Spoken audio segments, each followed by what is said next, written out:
No one prepared Greg Hansen for the moment he'd open his kitchen blinds on a sunny Ornax 9 morning and see a 6-foot-tall, cobalt-blue alien planting what looked suspiciously like live eels in their front yard. He'd just taken his first sip of rehydrated coffee, thin, still suspiciously metallic, despite the colony's promises of Earth-like comforts, and there they were, the new neighbors, in the flesh, or whatever that glossy surface was. Definitely not skin. Greg squinted. "Honey," he called out, "I think the new neighbors are here. And they're gardening." From the hallway, Jennifer's voice echoed. "Tell 'em we bake muffins on Saturdays and yell at kids for trampling hydrangeas. Be neighborly." "Muffins," Greg muttered, staring at the long tendrils trailing from the alien's head like aquatic dreadlocks. The creature was placing each eel garden thing with focused care, patting the soil around them as they squirmed with undulating grace. His 9-year-old daughter Clara skidded into the room, socks slipping on the smooth floor. "Are they here, the aliens? Do they have pets? Do they eat people?" Greg raised an eyebrow. "You go to school with 6 different species." "Yeah, but none of them live next door. That's like personal alien space." Before Greg could respond, the front door chimed. Not knocked. Chimed. The house's AI, dusty with neglect and 3 firmware updates behind, stuttered into life. "There is visitor presence, front entrance, probable designation, neighbor." He opened the door. Standing there was the alien from the yard, now clutching a basket woven from metallic-looking fronds and filled with round, faintly luminous fruits. Its eyes, 6 of them, moved in neat little rotations, 2 focusing on Greg's face. "I greet in peaceful day," the alien said, its translator box clipped to a vest-like structure that didn't seem like clothing exactly. "I bring digestibles." Greg took the basket. The fruit was warm, possibly breathing. "Hi, welcome to Elm Crescent. I'm Greg." "That's a lovely, digestible." "I am called Feral. My kin of 8 and I relocate from Home Hive for education and harmonious collaboration. Your dwelling vibrates within our communal pattern." Clara popped out from behind Greg. "Do you have any pets?" Feral tilted slightly. "We domesticate glarfers, but only after 5th molting." Greg offered a strained smile. "Great, you should come over for dinner. It's traditional, Earth tradition. You'll love it." And so began the interspecies neighborly exchange between the Hansens and the Trevantians. By the end of the first week, Clara had invited Feral's youngest kin, a bubbly creature named Viffy, to her digital arts club, where Viffy delighted in drawing endless loops of spirals and taught the other children to whistle in 3 tones at once. Greg taught Feral the fundamentals of grilling on an old Earth-style barbecue, although the first attempt ended with a sudden burst of violet fire and the smell of singed eyebrow. "Perhaps not meat so long frozen it sings," Feral commented, respectfully raking away the ashes.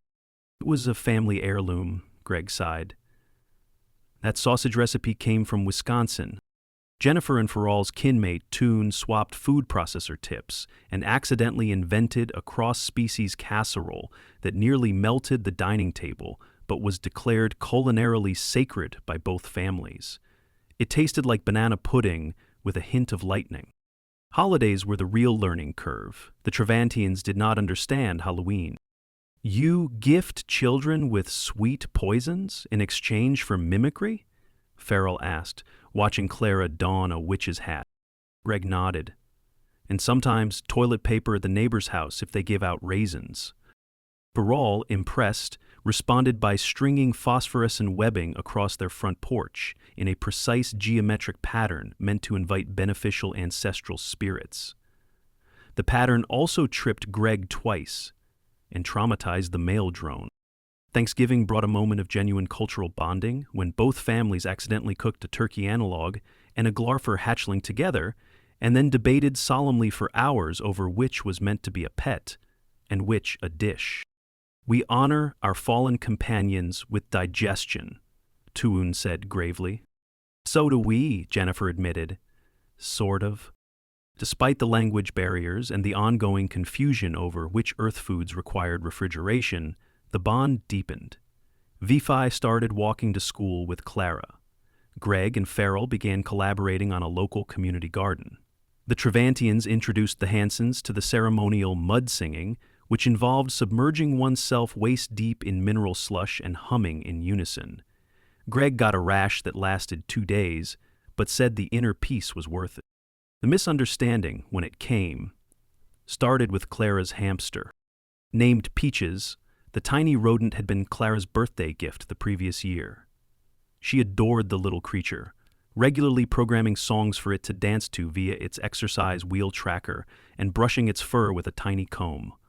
Peaches was family. One quiet afternoon, after school, Vifi came over and noticed Peaches scurrying in his cage. "Oh, you keep a meal alive. Interesting," she said. Clara laughed. "What?" "No, he's my pet." Beefy's eyes blinked asynchronously. "That is an unusual designation. He seems tasty." Clara frowned. "No, Peaches is not food. But he is small, soft, and inefficient. That is our classification for edibles." Clara, horrified, slammed the cage shut and snatched it away. "He is not inefficient. He's a sweet boy, and he's mine." When Vifi reached for the cage, curious, Clara shouted, "Get out of my room!" That night, Greg found his daughter sobbing quietly under her blanket. The Trivantians, meanwhile, had gone into a sudden, somber quiet, their home dark except for faint pulses of red light. "We offended," Farrell said later, his tone apologetic. Vifi reports rejection. She attempted reclassification with open understanding. Greg sighed, rubbing his forehead. She wanted to eat Clara's hamster. A misalignment. We will perform atonement. No need, Greg said, though he appreciated the sentiment. But maybe we just talk more, explain things better. We'll help Clara understand too. The next morning, Vifi showed up with a hand-woven pouch containing crystalline sugar moss and a tiny knitted hat. For Peaches. To ensure non-consumption clarity, she said solemnly. Clara, eyes still puffy, took the offering. You still think he's inefficient? Biffy considered. Inefficient for nutrition, extremely effective for affection. I update his classification. Greg watched as the two girls sat together, placing the hat hilariously oversized on Peach's head. I think we're going to be okay, he whispered to Jennifer. She nodded. They are the alien next door, but I think we're the weird ones. Greg chuckled softly. Aren't we always?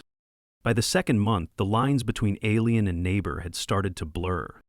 Not that Greg had stopped being confused by anything with more than 4 eyes, or the fact that Farrell's family stored socks in their refrigerator, but the rhythm of life on Elm Crescent had shifted.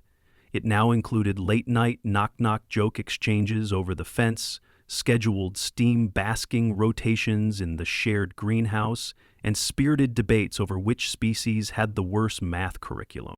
When Greg installed a satellite dish to finally stream old baseball games, Farrell climbed the roof uninvited and insisted on adjusting the angle using only his internal gyroscopic senses. You are deviated by 2 degrees. The Earth announcer is too nasal. You have a nose? Greg asked, genuinely curious. Only during breeding season. Jennifer's eyes widened. Okay, noted. Life wasn't without friction. The day the colony school introduced Interspecies Family Day, everyone was assigned to present a project about their home life. Clara, determined to make an impression, decided to showcase Peaches performing Yankee Doodle on his wheel. Vifi volunteered to help and, in what she thought was a gesture of support, uploaded the hamster's biometric data into her kin's learning network, which promptly auto-synthesized a chorus titled Song of the Tiny Rodent and broadcast it to over 3,000 colony households. Greg received 4 confused calls that afternoon. One of them included a recording of a local dignitary humming the tune under his breath during a city council meeting. It's sort of catchy, Jennifer admitted, tapping her fingers. It's also copyrighted, Greg muttered. By our daughter's hamster. The school issued a formal apology, though the entire gymnasium stood and clapped during the presentation, when Clara played a slowed-down remixed version, accompanied by Vifi's harmonic tones. Greg caught Feral dabbing a tear, or whatever that was, from one of his eyes. "My kin resonates with the ineffable," he whispered. Winter on Oranax 9 was short but intense.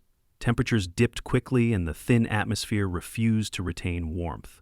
The Hansens had invested in a heat-conserving roof and internal flooring panels. The Trivantians, however, celebrated the freeze with a tradition involving open-roof slumbering and loud, synchronized whistling at dawn to summon frost clarity. Greg didn't even bother pretending to understand anymore.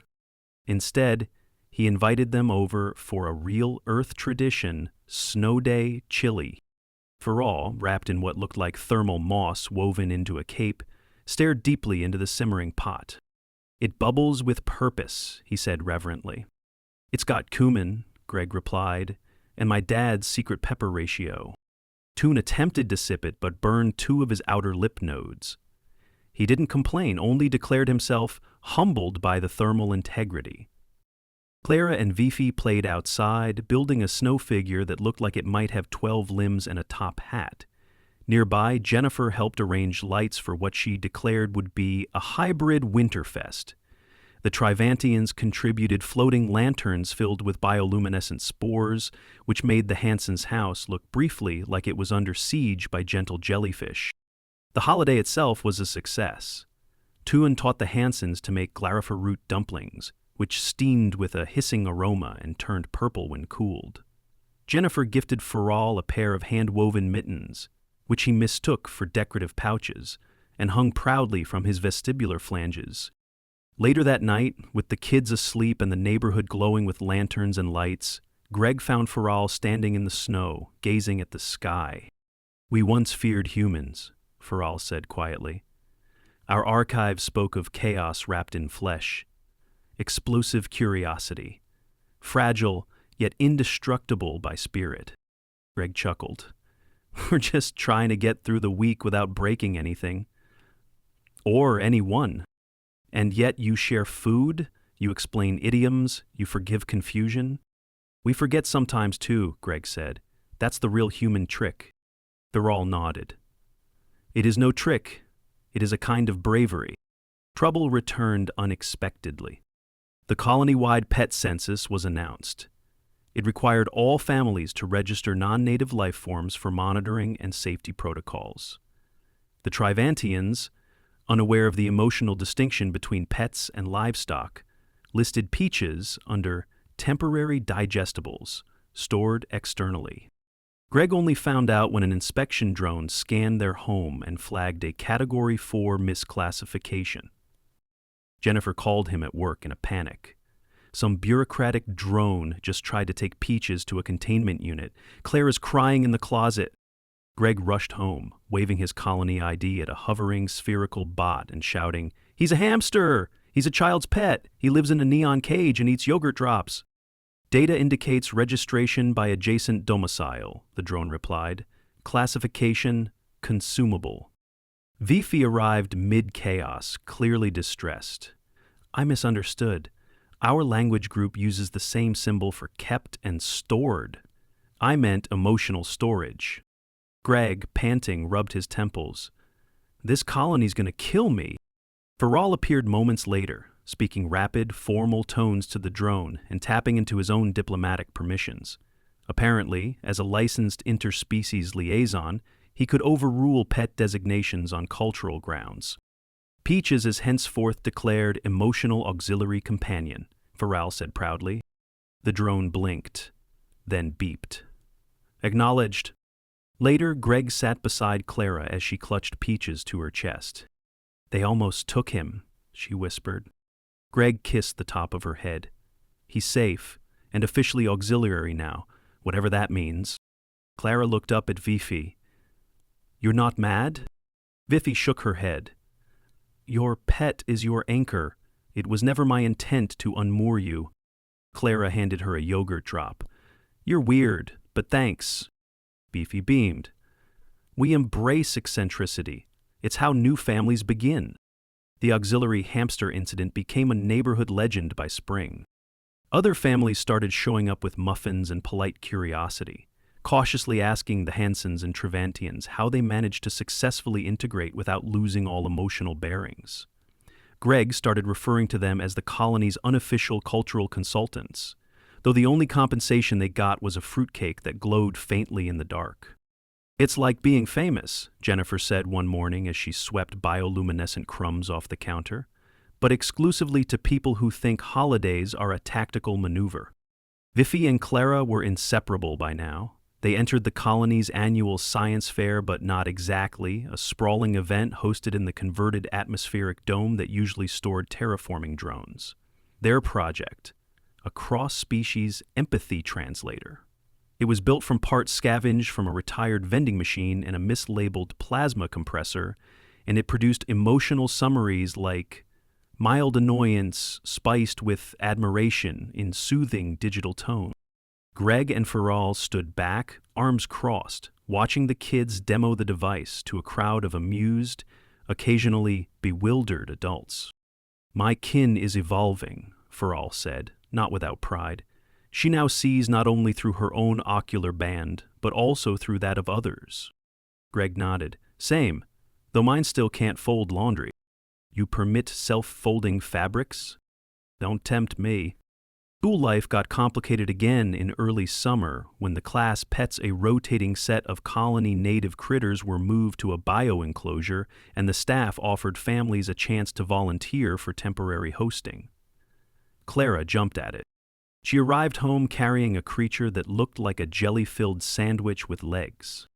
"This is Oplo. He responds to vibrations and eats calcium." Greg stared. "We're not feeding it drywall." Viffy leaned in. "He is sacred in some regions. In others, used as a roofing adhesive." Clara built him a salt and coral habitat in her room. For a while, everything went smoothly. Oplo chirped when happy, glowed faint pink when sleepy, and didn't try to consume any wiring. Then he stopped moving. Greg found Clara at her desk, gently poking the blob with a soft brush. "He hasn't pulsed all day." They tried everything: temperature adjustments, vibration settings, even playing a recording of school announcements at low volume. Nothing. Greg sighed and called the school's life sciences center. The response: "Place him in a dry, dark cycle for rehydration nap. He's not dead, he's just dramatically asleep."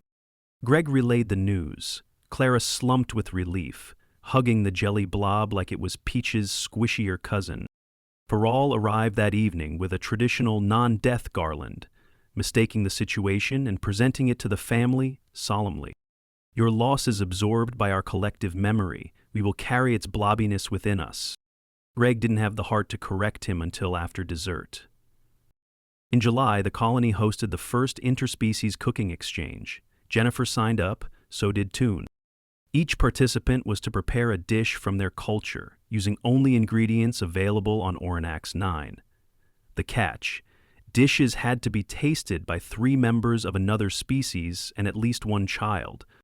Greg volunteered to supervise the kitchen, though most of his time was spent extinguishing strange flames and arguing with the organizer over what counted as a mild spice. Jennifer made a root stew topped with protein crisps.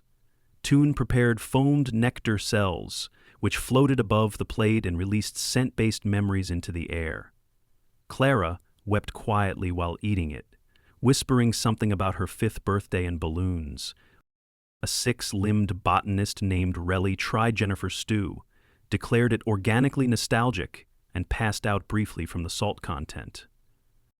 "I think that means she liked it," Greg said, waving a cooling fan over her. At the end of the night, the judges couldn't pick a winner, so they handed out universal commendations, shaped like half-melted bells, to everyone. Jennifer still kept hers on the windowsill. Farrell gave a short speech. "Through shared combustion and seasoning, we forge a table none shall be expelled from, except for those allergic to thermal root foam." Trouble returned again the next week, not from misunderstanding or bureaucracy, but from actual danger. It started with a tremor, then 2, small, barely noticeable shifts, but the kind of shifts that made subterranean engineers check structural lines and message each other in panicked code. Then came the advisory. Underground thermal vents had destabilized near residential sectors. Evacuation protocols were announced. Greg packed quickly, hands shaking only slightly. Everyone has their ID? Clara, jacket, Jennifer, meds, Peaches. Peaches is in the carrier. The Trivantians met them in the corridor, carrying glowing utility packs and something that looked suspiciously like ceremonial spears. "We remain together," Faral said firmly. They moved as a group through the lower streets, past other families flashing lights and drones directing foot traffic toward temporary shelters. Heat shimmered beneath their feet. Then the path caved in. Not entirely, but enough to separate the Hansons from Jennifer, who had gone ahead with Peaches and Toon. A small wall of scorched rock now blocked the corridor, and the air shimmered with rising steam. Greg held Clara back. "We can't go through that," he said. "There is another path," Faral said quickly. "Subhatch in the utility bay. We must crawl." Greg didn't hesitate. "Lead the way." The crawl space was tight, hot, and smelled like ozone and rubber. Clara whimpered once when she scraped her shoulder, but Vifi held her hand. Greg banged his knee so hard it swelled almost instantly, but he kept moving. They emerged behind a loading dock just as emergency crews sealed the main corridors. Jennifer was there, shouting his name. When she saw them, she ran. Greg fell to his knees, breathing hard, Clara clutched in one arm. Faral stepped back, giving them space. His own breathing came in measured tones. "You carried us," Greg said eventually. Faral touched one arm to his chest. "You are neighbors. You are ours." Later, at the shelter, medics wrapped Greg's knee and gave him a cooling injection. It wasn't broken, just badly bruised, but he'd need crutches for several days. Jennifer sat beside him, holding his hand. Across from them, Faral's family distributed salt bread to a group of scared children and explained how to laugh at pain without disrespecting it. Greg looked around the crowded shelter. He saw species he still couldn't name, children who spoke in whistles and clicks, parents checking on neighbors who looked nothing like them, lanterns hung from water pipes, laughter somewhere behind the medical curtain. He closed his eyes. "I think we're going to be okay," he whispered. 6 weeks after the vent collapse, things finally returned to what passed for normal on Oranax 9. The underground thermal pockets were reinforced, the shelter closed, and the neighborhood given a clean bill of stability. Greg's knee was still healing, but he'd traded crutches for a sturdy walking brace and a very slow, very stubborn gait that made him look like someone crossing a field full of Legos.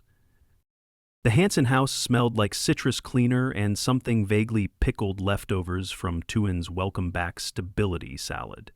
Peaches had resumed spinning his wheel, oblivious to his brief evacuation heroism. Clara had drawn a chalk mural outside their front door, showing both families standing on a hill together under a sun with too many rays. Greg and Faral now had a routine. Every second afternoon, they met between their homes under the garden awning to sip rehydrated tea earth black for Greg, fermented starch blossom for Faral, and swap news, ideas, and the occasional grimace over community politics. Today, Faral brought a question. "There is a human custom I wish to duplicate," he said. Greg raised an eyebrow. "Hope it's not electoral debates. Worse, birthdays." Greg blinked. "You mean like party hats, cake, candles?" "Yes. Clara's date of emergence is approaching. Vifi has observed. She intends replication." Greg laughed. "You know we don't usually throw parties unless we want to stress out the parents." "I shall assist with stress." He wasn't joking. The planning started with Vifi producing a color-coded spreadsheet based on colony store availability, atmospheric compatibility, and emotional spike predictions. She proposed themes: happiness spiral, chaotic growth, and quantum joy mirage. Clara chose purple. Jennifer took charge of the cake. "I'm making a real earth cake," she declared. "No gel mousse or vibrating glaze. Actual flour. Real eggs. I found both." Greg was skeptical. Where? Don't ask questions you don't want the answer to. Meanwhile, the Trivantians took over the entertainment.